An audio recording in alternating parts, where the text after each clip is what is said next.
Social media में इन दिनों बागेश्वर धाम महाराज के काफी वीडियो वायरल हैं। बागेश्वर धाम के पंडित धीरेन्द्र कृष्ण महाराज के इन वीडियो में दिखने वाले चमत्कार चर्चा का विषय बने हुए हैं। उनके चमत्कार देख और सुनकर लोग विश्वास नहीं कर पा रहे। ऐसा कैसे हो सकता है कि कोई किसी के बारे में इतना कैसे बता सकता है। बागेश्वर धाम धीरेन्द्र कृष्ण महाराज के भारत में लाखों की संख्या में प्रशंसक और भगत हैं। इतना ही नहीं, विदेशों में भी उनकी फैन फॉलोइंग तेजी से बढ़ रही है। धीरेन्द्र कृष्ण महाराज की कई सारी वीडियो सोशल मीडिया में तेजी से वायरल हो रही हैं। वे अपने राम कथा और दिव्य दरबार को लेकर चर्चा में बने हुए हैं। इतना ही नहीं, कई बार विवादित बयानों को लेकर भी उनका नाम सामने आ चुका है। कहा जा रहा है कि वे अपने दादाजी की तरह छतरपुर के गांव गड़ा में बालाजी हनुमान मंदिर के पास दिव्य दरबार लगाने लगे थे। उनके दादाजी एक विद्वान थे। वे निर्मोही अखाड़े से जुड़े थे। धीरेन्द्र कृष्ण शास्त्री के फैंस उनके दरबार के वीडियो सोशल मीडिया में पोस्ट करते रहते हैं। आपको बता दें, बागेश्वर धाम महाराज के दरबार में सैकड़ों लोगों की भीड़ जुटती है। उनके प्रशंसक बताते हैं कि पंडित धीरेन्द्र शास्त्री अपने दरबार में किसी भी अनजान व्यक्ति को बुलाते हैं। जब तक वे उनके करीब पहुंचता है, पंडित जी उस व्यक्ति का नाम और उसका पता एक पर्ची में लिख देते हैं।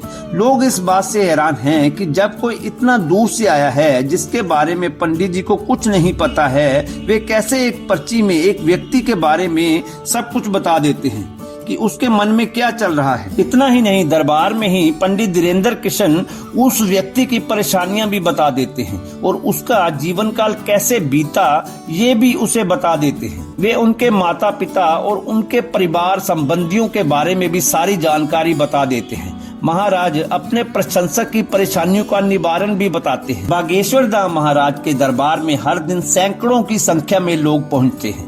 भक्त और प्रशंसक बताते हैं कि महाराज के पास अर्जी किस्मत से लगती है और इसके लिए कई दिनों का इंतजार भी करना पड़ता है। इतना ही नहीं, देश विदेश से भी भक्त लोग उनसे मिलने पहुंचते रहते हैं। बागेश्वर धाम की पूरी सच्चाई आपको इस वीडियो में देखने को मिलेगी। आप सभी से अनुरोध है कि इस वीडियो को अंत तक देखें ताकि आप पूरी सच्चाई को जान सकें। आइए सबसे पहले जानते हैं पंडित धीरेन्द्र कृष्ण शास्त्री के प्रारंभिक जीवन के बारे में। पंडित धीरेन्द्र कृष्ण शास्त्री का जन्म 4 जुलाई 1996 को छतरपुर के पास स्थित गड़ागंज गांव में हुआ था। इनका पूरा परिवार आज भी उसी गड़ागंज में रहता है। यहाँ पर प्राचीन बागेश्वर धाम का मंदिर स्थित है। इनका पैतृक घर भी यहीं पर है। यहीं इनके दादाजी पंडित भगवान दास गर्ग भी रहते थे। इनके दादाजी ने चित्रकूट के निर्मोही अखाड़े से दीक्षा प्राप्त की थी, जिसके बाद वे गड़ा गांव पहुंचे, जहां उन्होंने बागेश्वर धाम मंदिर का जीर्णोद्धार करवाया था। यहीं पर धीरेन्द्र कृष्ण के दादाजी भी दरबार लगाया करते थे। उन्होंने संन्यास आश्रम ग्रहण कर लिया था। धीरेन्द्र महाराज के गड़ागंज वाले पैतृक घर में माता पिता और उनका एक छोटा भाई भी रहता है। इनके पिताजी का नाम राम कृपाल गर्ग था, जो नशे के आदी थे, जिसके कारण वे ज्यादा कुछ करते नहीं थे। इनकी माताजी का नाम सरोज गर्ग है। धीरेन्द्र के छोटे भाई का नाम शालिग्राम गर्ग है। वे भी बालाजी बागेश्वर धाम को समर्पित हैं। धीरेन्द्र के पिताजी के कुछ ना करने के कारण परिवार की आर्थिक स्थिति बहुत खराब थी। 3-3 दिन तक खाने का अभाव रहता था। जैसे तैसे गृहस्थी चला करती थी। रहने के लिए एक छोटा सा कच्चा मकान था, जो बरसात के दिनों में टपका करता था। इसे हनुमान जी का आशीर्वाद कहिए या किस्मत का खेल। इतनी कम उम्र में धीरेन्द्र महाराज शानदार मुकाम और प्रसिद्धि हासिल कर चुके हैं। धीरेन्द्र कृष्ण जी ने अपनी प्रारंभिक शिक्षा गांव के ही सरकारी स्कूल में प्राप्त की। उन्होंने 8वीं तक की शिक्षा अपने गांव में ही ग्रहण की, जिसके बाद आगे की पढ़ाई के लिए उन्हें 5 किलोमीटर दूर गज के स्कूल में जाना होता था। आर्थिक अभाव के कारण 5 किलोमीटर का सफर प्रतिदिन पैदल ही तय किया करते थे, जहां से उन्होंने 12वीं तक की पढ़ाई पूरी की।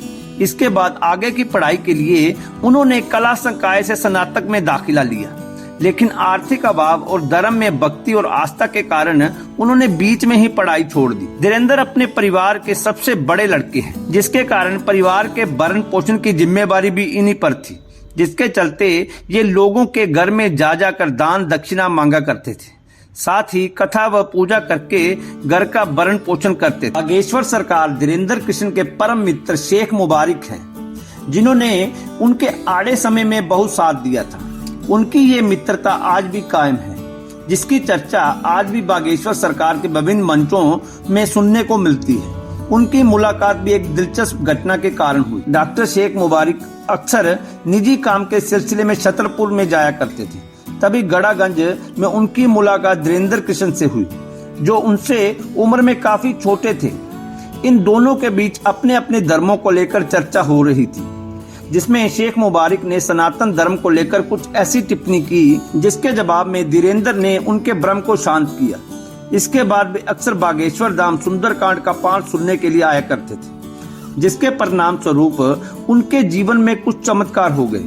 शुरुआती दिनों में पंडित धीरेंद्र कृष्ण की आर्थिक स्थिति बहुत अच्छी नहीं थी। तभी धीरेंद्र कृष्ण की बहन के विवाह में शेख मुबारक ने उनकी आर्थिक मदद की, साथ ही विवाह के सभी कार्य संपन्न करवाए। धीरेंद्र कृष्ण को ज्ञान की प्राप्ति की बात करें तो धीरेंद्र कृष्ण का जन्म शुक्ल वंश के ब्राह्मण परिवार में हुआ। यहाँ शुरू से ही कर्म कांड होता रहता था। इनके दादाजी एक प्रभावशाली संत थे, जिसके कारण धीरेंद्र को बचपन से ही गुरु कृपा मिली। इनके दादाजी बागेश्वर धाम में ही रहते थे। उसी गांव में इनका जन्म हुआ, जिस कारण पूरा परिवार प्रतिदिन बागेश्वर धाम जाया करता था। यहीं पर इनके दादाजी के गुरु सन्यासी बाबा की भी समाधि है। सन्यासी बाबा भी इनके ही वंश से संबंधित हैं, जिन्होंने 320 वर्ष पहले समाधि ले ली थी। धीरेंद्र और उनके दादाजी के साधना गुरु सन्यासी बाबा ही हैं। धीरेंद्र के दादाजी भी बागेश्वर धाम में दरबार लगाते। 11 वर्ष की अवस्था में धीरेंद्र ने भी अपने दादाजी के दरबार में अर्जी लगाई। उन्होंने घर के अभावग्रस्त जीवन से छुटकारा पाने के लिए आशीर्वाद मांगा। तब इनके दादाजी ने धीरेंद्र को अपना शिष्य बना लिया। फिर बागेश्वर धाम की सेवा करने का संकल्प दिलाया। धीरेंद्र का मानना है कि उन्हें जो भी ज्ञानत्व अलौकिक शक्तियां प्राप्त हुई, वे सभी उनके दादाजी और सन्यासी बाबा की कृपा का ही परिणाम है। उनके दादाजी पहले से ही गृहस्थ आश्रम को छोड़कर संन्यास आश्रम में प्रवेश कर चुके थे। 2010 में इनके दादाजी सेतुलाल गर्ग ने काशी में अपनी देह का त्याग किया। आइए बात करते हैं बागेश्वर धाम सरकार की महिमा की। छतरपुर जिले से मात्र 30 किलोमीटर दूर गज के पास गड़ा गांव में ही श्री बागेश्वर धाम स्थित है। यहाँ पर लगभग 300 वर्ष पुराना हनुमान जी का मंदिर है। यहाँ की महिमा ये है, जो भी श्रद्धालु सच्ची भक्ति भावना से अपनी समस्याओं को लेकर आता है, श्री राम जी की कृपा से हनुमान जी उनकी सभी मनोकामना को पूरा करते हैं, उनके सारे कष्टों को हर लेते हैं। इस मंदिर के पुजारी व प्रमुख श्री धीरेंद्र कृष्ण शास्त्री को हनुमान जी की विशेष कृपा और सिद्धियां प्राप्त हैं। इस दरबार में आने वाला कोई भी व्यक्ति खाली हाथ और निराश होकर नहीं जाता। यहाँ पर अपने देश से ही नहीं अपितु विदेशों से भी श्रद्धालु समस्याओं को लेकर आते हैं। यहाँ उनकी हर समस्या का समाधान 100% होता है। लोगों द्वारा ये भी ज्ञात हुआ कि यहाँ पर हनुमान जी की अदालत लगती है। यहाँ पर हनुमान जी जज बनकर लोगों की पेशी लगाते हैं। उनका हर संभव इलाज किया जाता है। यहाँ पर कैंसर जैसी बीमारियों के साथ भूत प्रेत व ऊपरी बाधाओं के मरीजों के ठीक होने का दावा भी किया जाता है। बागेश्वर धाम की खासियत ये है कि यहाँ पर श्रद्धालुओं को अर्जी लगानी होती है। उनकी अर्जी स्वीकार होने पर बागेश्वर धाम अर्थात धीरेंद्र शास्त्री जी बिना उनसे बात किए उनकी समस्याओं को धाम के पर्चे पर उल्लेखित कर देते हैं। इसके पश्चात उस व्यक्ति से उसकी समस्याओं की जानकारी ली जाती है। उसके द्वारा बताई गई सभी समस्याएं पहले ही पर्चे पर 100% अंकित होती हैं। इस बात की पड़ताल बड़े बड़े मीडिया चैनल व धर्म को ना मानने वालों ने की है, लेकिन अंत में उन्हें भी बागेश्वर धाम में होने वाले चमत्कारों के आगे नतमस्तक होना पड़ा। बागेश्वर धाम में होने वाले चमत्कारों को लेकर धीरेंद्र कृष्ण शास्त्री का कहना है कि उस दिव्य आत्मा से जुड़ने के लिए ध्यान विधि योग का प्रयोग करते हैं, जिसे त्राटक भी कहा जाता है। साथ ही उन पर गुरु कृपा भी है, जिसके कारण उनके मन में एक ऊर्जा का संचार व अनुभव हो जाता है, जिसके माध्यम से वे सामने वाले व्यक्ति, यहाँ तक कि उनसे हजारों किलोमीटर दूर बैठे व्यक्ति की समस्याओं को भी जान लेते हैं, जिसमें उस व्यक्ति की समस्याओं के अतिरिक्त पारिवारिक जानकारी, उनका नाम व पता सभी कुछ पहले ही बता दिया जाता है। साथ ही उसका उपचार भी हो जाता है। आइए जानते हैं बागेश्वर धाम में अर्जी लगाने के तरीके के बारे में। बागेश्वर धाम पहुंचने पर श्रद्धालुओं को रजिस्ट्रेशन कराना होता है, फिर यहीं से टोकन मिलता है। टोकन मिलने के बाद कुछ जानकारी देनी होती है, जिसमें श्रद्धालु का नाम, स्थान, मोबाइल नंबर होता है। रजिस्ट्रेशन करवाने के बाद फरियादी को बालाजी अर्थात हनुमान जी व महादेव शिव को अर्जी लगानी होती है। मंदिर परिसर में हजारों की संख्या में लाल व काले रंग की पोटली बंधी दिखती है। फरियादी को भी एक लाल रंग के कपड़े में नारियल बांधकर मन में अपनी समस्याओं को दोहराते हुए इस पोटली अर्थात अर्जी को बांधना होता है।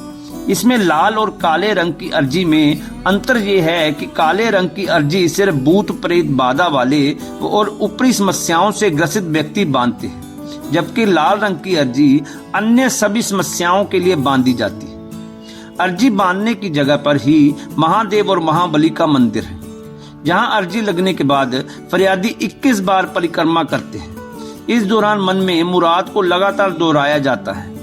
ऐसी मान्यता है कि इस जगह पर धाम की सभी अलौकिक शक्तियां निवास करती। इसी जगह पर 3 संतों की भी समाधियां हैं, जो बागेश्वर धाम सरकार के गुरु हैं, जिनकी शक्ति आज भी इस धाम के अंदर सम्माहित है।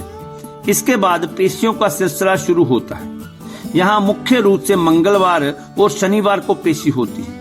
यूं तो प्रतिदिन भी हजारों की संख्या में श्रद्धालु आते रहते। पंडित धीरेन्द्र कृष्ण शास्त्री को दुनिया भर की प्रसिद्धि मिलने के बाद अब कुछ संगीन आरोप भी लगने लगे।